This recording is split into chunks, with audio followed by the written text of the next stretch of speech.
Good morning. It's Wednesday, December 17th. The multi-front war in the Middle East is now 804 days old.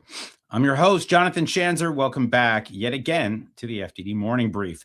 The fallout from the Bondi Beach massacre continues. Reports suggest that the terrorist perpetrators were affiliated with the Islamic State and that they had possibly trained in the Philippines for a few weeks. There are reports flying around right now that Iran may be involved. There's no question that Iran poses a threat in Australia. The IRGC tried to pull off attacks earlier this year using Iranian embassy personnel, but the regime's involvement remains unclear. For now, I've been in touch with a few friends down under, and the sense I get is that we may need to wait a little longer to get some clarity. But one thing is clear: attacks against Jews continue in an atmosphere of heightened geopolitical tension. One gets a sense that there may be more coming. Heck, the FBI just broke up a terror plot out in LA. Here's hoping that Western intelligence agencies are ready for what may be the next wave. Today's guest is Miriam Haart. If her name sounds familiar, that's because she's kind of a big deal. She starred in the hit Netflix series My Unorthodox Life, but she's more than just a reality TV star. She has a deep and abiding interest in the forces shaping our future. If that sounds complicated, well, it kind of is. We caught up recently to discuss the impact of AI on our world, the good, the bad, and the scary, including its role in modern warfare, as well as her thoughts on where society as a whole may be headed. Stay tuned for that pre-recorded conversation in just a few. A serious summit will be held in Paris today as American, French, and Saudi officials try to thwart another war in Lebanon. As we all know, Hezbollah, the Iran-backed terror group in Lebanon, launched a war against Israel shortly after the 10/7 attacks. A slugfest ensued, but last fall, the Israelis delivered the knockout blow. They killed Hezbollah's top leaders with a hailstorm of 2,000-pound bombs. Then came the grim beeper operation that took out hundreds of Hezbollah's top fighters, took them right off the battlefield. In their effort to regroup, those pesky Hezbollahis have violated the U.S.-brokered ceasefire nearly every day, but the Israelis aren't turning a blind eye. Roughly 2 strikes daily against Hezbollah assets. And now the winds of war are blowing again. Multiple reports suggest that Israel is preparing to end this fight once and for all.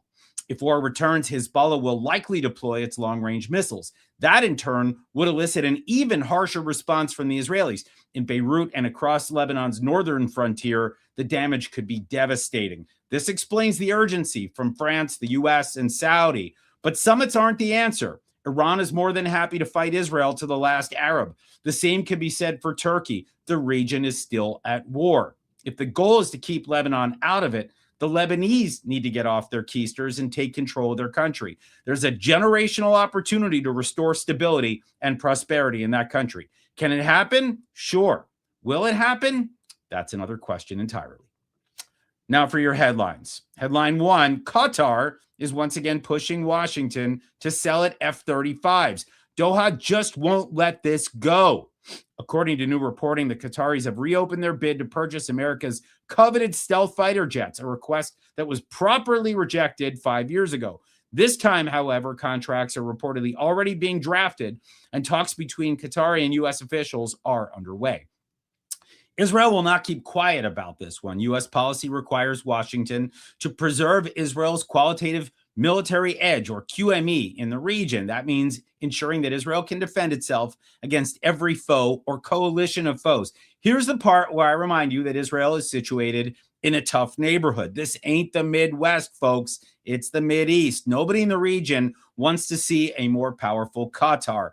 Terror-sponsoring state with stealth aircraft? No thanks. And the Israelis are already uneasy about a potential U.S.-Saudi defense pact with no Abraham Accords prerequisite, not to mention possible advanced weapon sales to the UAE and even Turkey. Look, I get that Donald Trump is a businessman. These must be very lucrative deals. But if all hell breaks loose in the Middle East, we'll have to ask, was it worth the price?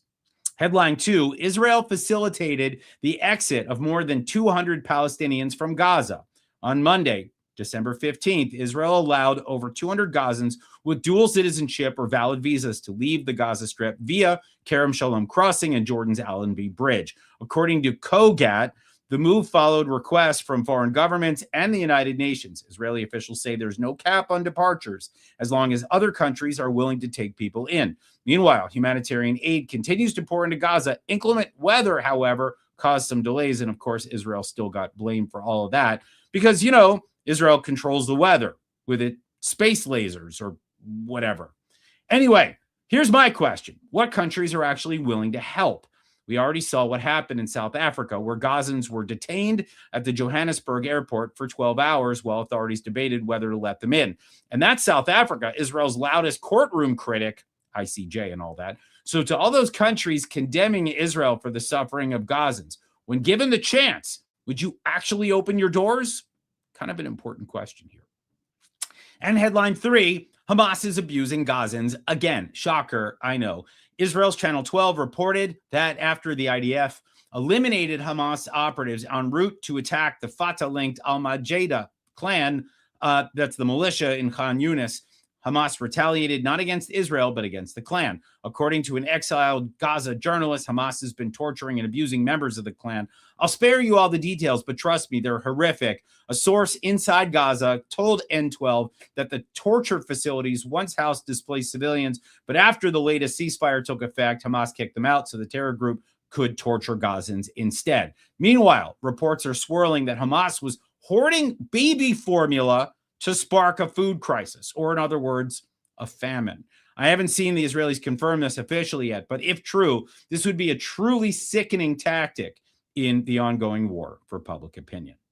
All right, it's time to press play with this somewhat out of the ordinary conversation that we had, this pre-recorded chat with Miriam Haart. Have a listen. Welcome to the FDD Morning Brief, Miriam Haart.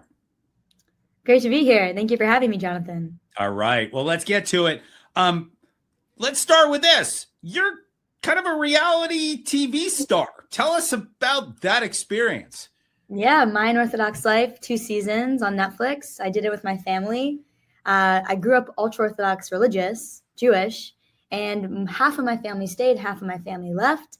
We managed to stay together as one unit, and the women and the men we all became very successful. And so we decided to just share our story, success out of Haredi community and just maintaining love as a family. Wow. And your decision to sort of break with tradition, I mean, we've seen different shows about this, reality and otherwise. I guess a painful process, yeah? Like not a simple thing coming out of that world. Yeah, I mean, I always say that I came out twice. Once was coming out as not religious, to my community and to my family. And then the second time was coming out as gay. So the first time was harder. So, yeah. Wow. Mm-hmm. Yeah. All right. Well, that takes some serious bravery. Kudos to you. Tell us about Genor. You're the CEO. Tell us what you do. Yeah, so Genor is a agent platform, agentic AI platform for building mission critical workflows. And so it's a very fancy way of saying that we use AI to do things for you and make sure that it works. So that's what we do. Right now, it's really the new phase of AI where you don't just have an LLM who can, reason information, but actually using these AIs to actually take action in your life, whether it's interacting with your computer, interacting with people, interacting with different servers, and just making decisions and just doing stuff. So it's really the new phase, and we're pioneering it. That's very Tel Aviv startup nation of you. Yeah. That's really cool. So, I mean, I guess maybe let me broaden out and just ask you just about where we are at this moment with AI. I mean, I have a lot of people that tell me that it's changed their life. It's amazing. I got other people telling me it's the worst thing in the world. It's going to be making up things and it's going to be manipulating us, and that singularity is going to eventually lead to the downfall of the human race. I mean, where it's obvious that you're trying to harness this, but I guess tell us, where are the pitfalls? Where are the opportunities as you look big picture? Okay, 2 things. The 2 words I think of when I think of the future of AI is trust and time. So trust being, it's harder to trust in our society right now because of AI, because it's so easy to mimic reality using AI, using deep fakes, using all these things that exist. Also to create, I mean, I don't know if you know this, but there's been a whole hack that was done. I forgot from which adversary, but they had used completely from start to finish, from reconnaissance to penetration, using Claude from start to finish. And so it just changes the landscape of trust. It changes the landscape of reliability in terms of information. And so that's one thing to keep in mind. Time is actually more of a positive thing. So time is how us humans interact with the world. A lot of the times right now, we wake up in the morning, we check our emails, we're on our phone, we're sending things, we're checking out, shopping carts on Amazon, all these different things. I know for a fact that in 5 years, we won't be spending our time doing that. AI is going to be doing things for us. And so AI is basically going to change the way that us as humans spend our time. We're going to have, right now we think that we have a lot of time, to do whatever we want because of the tools that we have. AI is going to exacerbate that and allow us to really, in my opinion, be more creative in a new way. So use this AI, this technology to actually build for us. And it's up to us to really come up with what it is that it's building. That's fascinating. Let me ask you from a military perspective. Yeah. We know that Israel's been involved now in a war for the last 2 years, and AI played a role in the targeting and the way that they operate. When we think about the role of AI in future conflicts, or diplomacy or peace, I mean, where do you see AI playing that role? I mean, that's I think where I'm the most interested. Yeah, I would say that like the soft power is a huge way that AI is already playing a role, going to continue playing a role. I mean, the campaigns against changing the way that LLMs produce information from Russia, they're just basically there's companies dumping millions of pieces of content on the internet just so that LLMs, because LLMs, once again, they're just training off of the data that's available. So if you have, let's say, billions of pieces of content saying that Russia is amazing, then the LLM is going to be influenced by that and say Russia is amazing. And so that soft power already is being really utilized by AI. And then when it comes to development, I mean, the options are really almost limitless. I mean, the humanoids that are coming out, drones deciding when to kill. I mean, that's the future. Yeah. Yeah, that sounds a little scary. Not gonna lie to you. When you talk about an AI where drones are deciding what to kill based on information that the Russians are throwing in there, like billions of pieces of content, right. And then they're making these decisions, right? Am I wrong to be a little nervous about the future with AI and warfare? I mean, we have to look at technology like really any of the previous technologies that exist too. The internet is used to commit so much horror and crime and terrible things, but also, it's used for good. And so we have to just hope and believe in the good, that the good will prevail, and that we use technology for the right too. I don't make bets on hope anymore. I'm going to say, if there's one thing that I learned from the October 7th experience, don't bet on hope. But seriously, the internet couldn't make decisions on its own about what it might kill, right? This is the sort of thing that I guess we all need to be starting to think about. There's the cognitive combat that AI is playing a significant role in, right? The deep fakes and things like that. And that's a concern, but these are things that at least for now we know how to combat, or at least I think we can. Are we going to get to a point of no return? Is this no? No, I don't think so. I think because one of the biggest problems, as I said, is trust. But if we solve that problem, then we're good. Blockchain was an attempt to solve that problem, to have a single source of truth for information. And so, there are workarounds. If we figure out a way to validate information as true, then we solve all of these issues. And so there can be the system that we have now in place. And so there is a solution.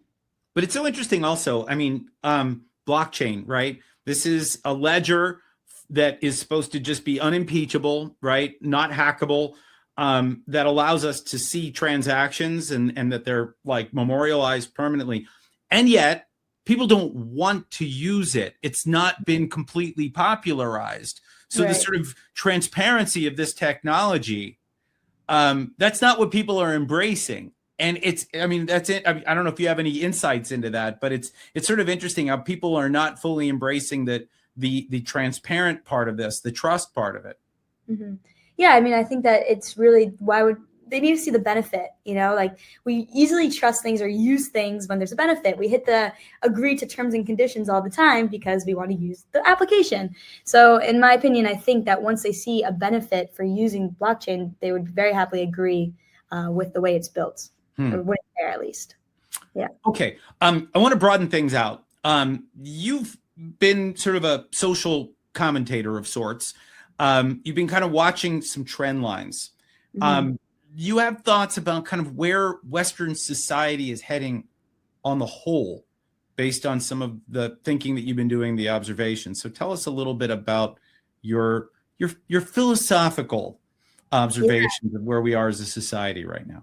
Yeah, definitely. I mean, I studied computer science as my undergrad at Stanford, but after that, I went back to school after October 7th, and I studied extremism and ideologies.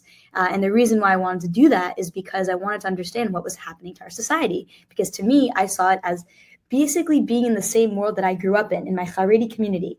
My liberal friends and peers, you know, in the queer community and even just in modern society in general, were slowly but surely mimicking my past life. And so what I see and what I mean by that is that as a society, we've accepted rigidity, ideological rigidity, as the norm. It's my way or highway thinking. It's either you're politically correct or you're corrupt as a person, you know? And so this is a trend that I see happening. I mean, that's what really October 7th has shown us, this black and white, Zionist, racist, terrible, versus incredible person because of where they're born and, you know, what happened to their grandparents. And so to me, it's really about trying to find a way to change the culture and change the conversation around this ideological acceptance of extreme thinking. Yeah. Good luck with that. I think we're all kind of trying to think about that right now, and it's definitely not easy. Some serious challenges, I think, on at least from the perspective here in the United States, on both sides of the aisle, Democrat, Republican, liberal, conservative. Not a lot. Getting back to that word trust, not a lot of that right now. You've done obviously a lot of work in the queer community and the progressive community, and you've been particularly concerned about what you're seeing there. Tell us about that.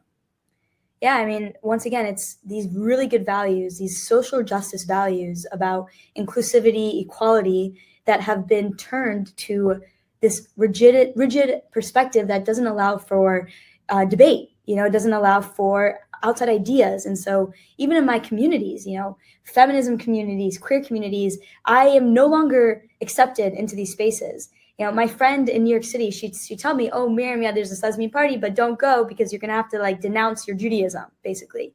And that's what like she does, even though, which sounds crazy, but unfortunately, if I showed you what Hinge looks like for the queer community, it's basically burning American flags and calling for basically genocide of Israel.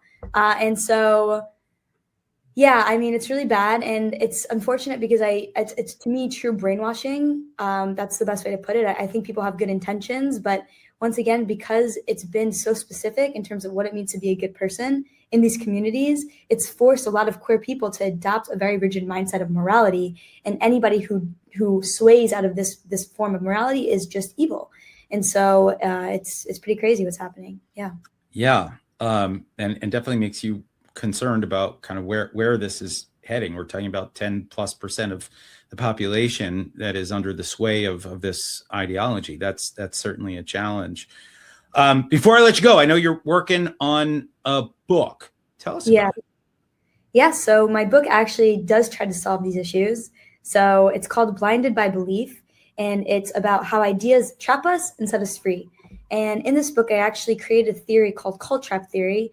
It's based off of a TED Talk I wrote called The Sit Test, Why Do You Think Freely? And the book really just explains what are the mechanisms of belief, psychology, like in terms of our psychology.